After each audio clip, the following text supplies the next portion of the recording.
So tonight's speaker is Dr. John Walton. He's a professor of Old Testament studies at Wheaton College in Wheaton, Illinois. Dr. Walton earned his PhD in 1981 at Hebrew Union College Jewish Institute of Religion in Cincinnati, Ohio. Since that time, he's published numerous works with Zondervan, Baker, and InterVarsity Press, including the NIV Application Commentary on Genesis, the IVP Bible Background Commentary on the Old Testament, and recently from Baker, the Ancient Near Eastern Thought and the Old Testament. So tonight, Dr. Walton is presenting on Genesis 1 as Ancient Cosmology and reading Genesis 1 with ancient eyes. So please join me in welcoming Dr. Walton.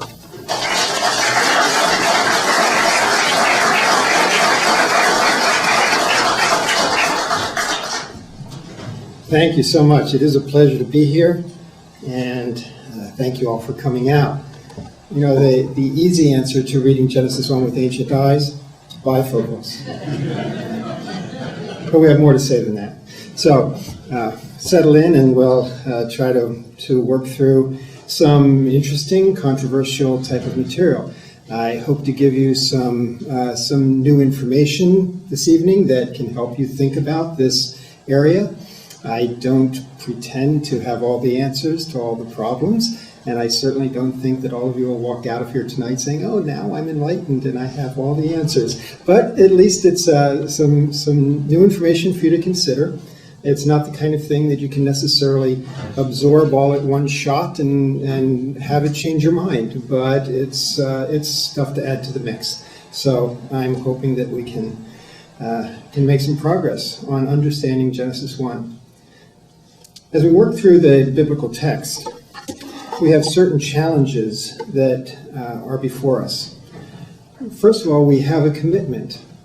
We have a commitment to encounter the text the way the ancient Israelite encountered the text. We have to remember that even though the Bible is written for us and for everyone, it was not written to us. It was written to ancient Israelites in their language, in their world, through their culture. You cannot communicate through a language without interfacing with the culture. And therefore, the minute we understand that the biblical text is written to them, we have to start thinking about how they would hear it. One of the problems that we face in interpretation is that we so easily impose our own worldview and our own perspectives, whether they are cultural or theological or philosophical. We impose them on the text and try to read the Old Testament in our grid to answer our questions. The fact is that text must be allowed to stand on its own, to address its own issues in its own way. And we submit to it by allowing it to do that, rather than by imposing our own ideas and our own grid and our own questions on the text. For some people, reading the Bible literally is very important. I don't know how many of you are in that camp or that category, but for some people, they value that very highly. To some extent, we have to define reading the text literally means reading it how the author and the audience would have understood it. It can't get any more literal than that. And that's a way of approaching it within their own world. Okay, so this is an interpretation commitment that we have to try to encounter the text the way the ancient Israelite encountered the text. It's hard. It's a challenge. It's an extra hoop to go through, probably an extra 10 hoops to go through, but that's sort of the commitment we take up when we try to read the Bible. Now, we can start trying to understand then the ancient way of thinking about the world, about thinking about cosmology. After all, they all had an understanding about the cosmos, the shape of it, the way that it worked, the way that it looked. And we find, of course, that it's very different from the way that we would think about it today. So we can look at ancient Egyptian literature, ancient Mesopotamian literature, ancient Canaanite literature, and try to understand how those people thought. Lots of times when scholars in the past have tried to use these other literatures, it's been with some sort of attempt to make you believe that the Israelites were simply borrowing from the world around them. And that's not what I'm suggesting at all. There's a lot about anyone's world that they don't borrow, they learn. It's part of who they are. We talked about our own American culture and the things that categorize us and characterize us. There we go. Individualism, consumerism, hedonism, lots of the ways that we think, materialism. Those are things that we don't borrow from anybody. That's who we are. And it's part of the world that we're in.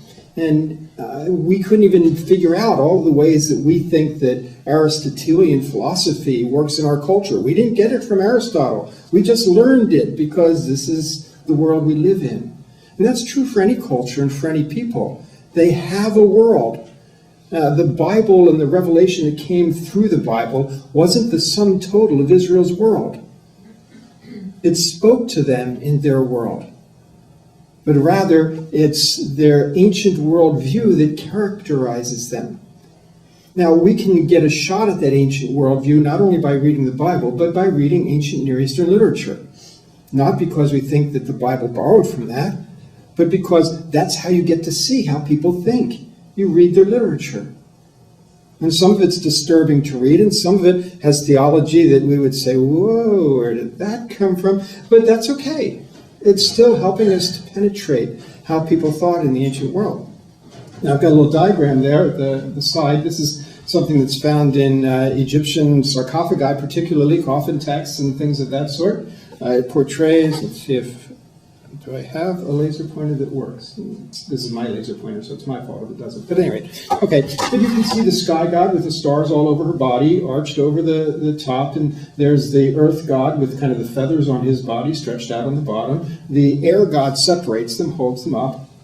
You've got, on two sides, you've got a picture of the solar bark, the sun boat, that the sun god sailed across the heavens and all of that. And we have Osiris down there in the bottom right.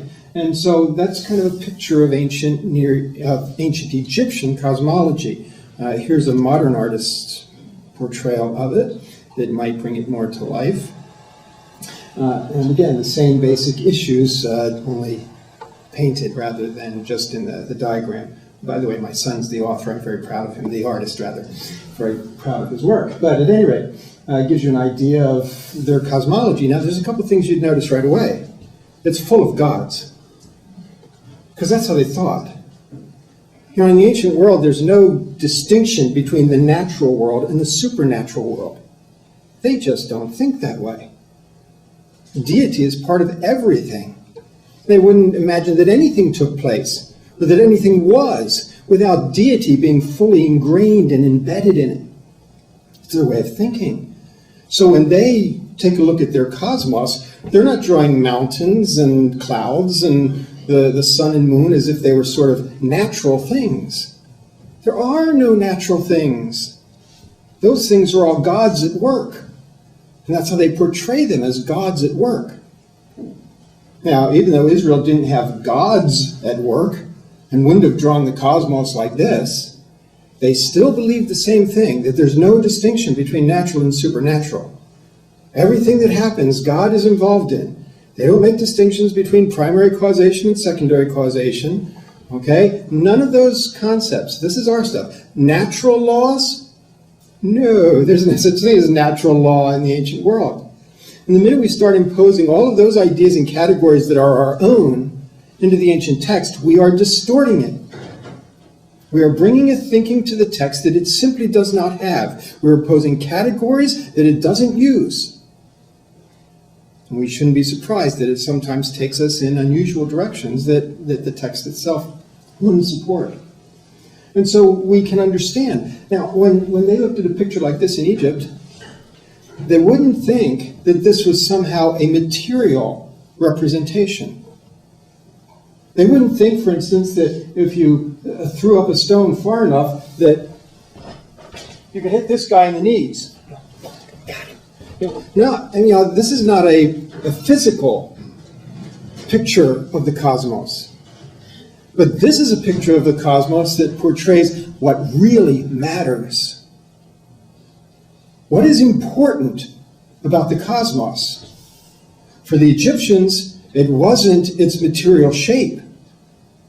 For the Egyptians, it was who's in charge. the role of the gods, that was by far the most important thing about their understanding of the cosmos.